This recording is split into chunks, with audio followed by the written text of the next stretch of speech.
Everyone, my name is David. I have a story to tell you, but I'll say this right away. The story is quite scary, but don't take everything to heart. This can hardly happen in everyday life, but not in my family. Everything is different with me. Well, I won't keep you waiting. Let me get down to business right away. There are 4 of us in the family: Dad, Mom, my older sister, Veronica, and me. Veronica left a few years ago for another state because she got married.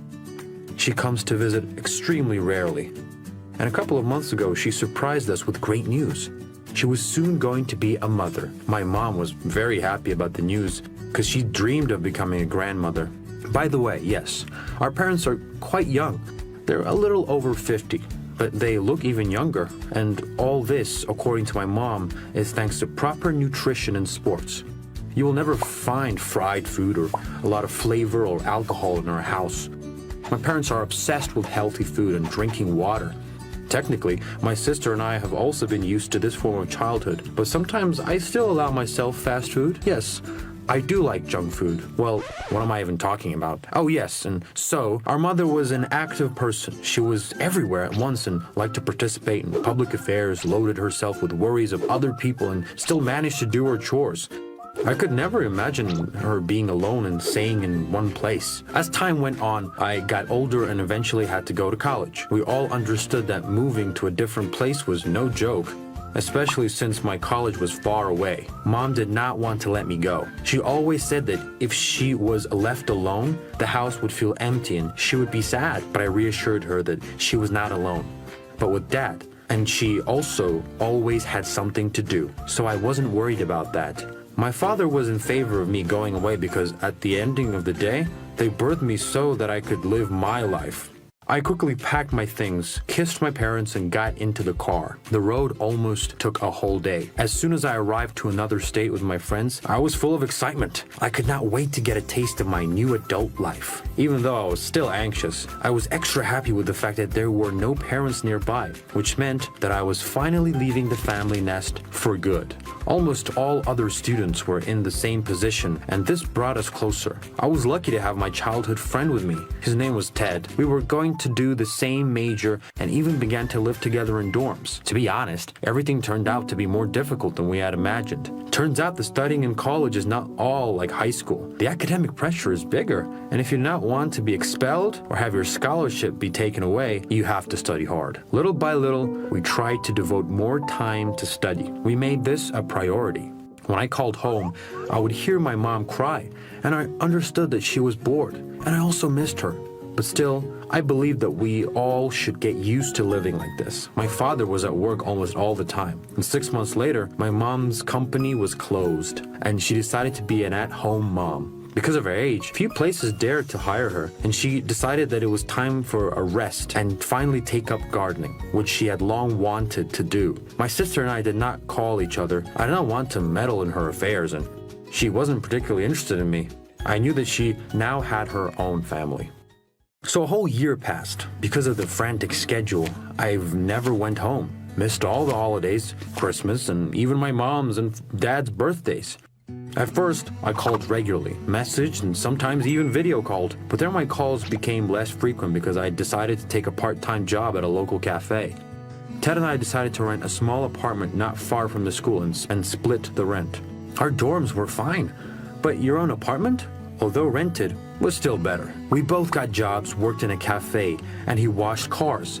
And it so happened that we spent mornings until lunchtime at school, and then were at work from the evening and late at night. I didn't get enough sleep. I was slacking a bit at school, but still submitted everything and passed all the exams. Sometimes I wanted to give up everything, but I did not forget that comfort requires investment. So I always pulled myself together and went to work. Almost a year passed in this way.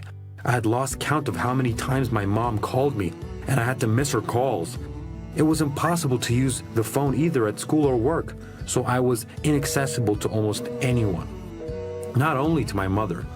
When the break began again, I devoted myself completely to work and doubled my paycheck. And then I got a girlfriend, and I also had to spend time with her. In short, I had not seen my parents for almost 2 years. My sister gave birth a while ago, and I found out about it accidentally. In all this time, we didn't even call once. She also did not come to visit the parents. One day, while we were at the movies with Jill, my girlfriend, I saw that my dad was calling me. I made a grumpy face and damn it, at the wrong time again. I didn't pick up the phone, and then I got a message. Son, call me back urgently. Your mother is... The message stopped abruptly, and at that moment, I heard my heart pounding in my temples. I ran out of the hall and began to call Dad. He picked up and was silent for a long time, and then he said that Mom was gone. But then I don't remember what happened. I probably fainted right there and there. Jill ran out to me and called an ambulance, but I quickly came to my senses. That evening, I packed my things and went home. I do not remember how long the road lasted. During the 2 years of my absence, many things had changed. I felt a lump in my throat. I didn't want to talk to anyone. Every now and then, I thought of my mother, about who she was, and hated myself for not even calling or answering her. I rushed to my house. My knees trembled at the sight of the familiar house. I opened the door and entered. My sister was sitting there with her daughter and husband. She was crying. My father was also sitting there. I went up to him and silently hugged him. And at that moment, I gave in to my emotions and burst into tears, so hard that I could not breathe. My sister had changed. We haven't seen each other in 7 years. It was such a long time. She kept saying that it was all her fault, that she did not call, didn't visit, and I realized that I did the exact same things. My father said that Mom was in the morgue. She will be brought in a few hours. There were flowers in the house, white roses, my mom's favorite. And I still could not believe that this was happening. An hour later, a car arrived with a coffin. My mom was in it. As soon as the coffin was brought into the house, I cried even more. My mother was still just as beautiful. It felt like she was asleep. I couldn't believe it. The coffin was in the middle of the living room. My sister and I went up to my mom together and again began to cry, asking for forgiveness.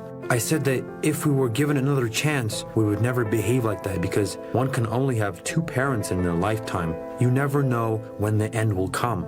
Maybe that's why we don't value what we have, often forgetting about those who love us more than anything. And that's why I brought you here. You don't visit any other way, my mom said, opening her eyes. My sister and I screamed in surprise. Veronica fainted. I was standing still. Mom? I said. Mom rose from the coffin in her black dress. She dusted herself off, the flowers from my hands and said, "Thank you. At least you haven't forgotten which ones I love," she said, and just stood there alive and well. When my sister was brought to her senses, my mom looked at her and said that we would not have come otherwise and that she now finally saw her granddaughter. We were a bit traumatized after that, but my mom's actions were fair. We have learned the lesson once and for all, and now we find time not only for calls, but we also visit several times a year. If you like the story, then give it a thumbs up and write us some comments. And don't forget to subscribe.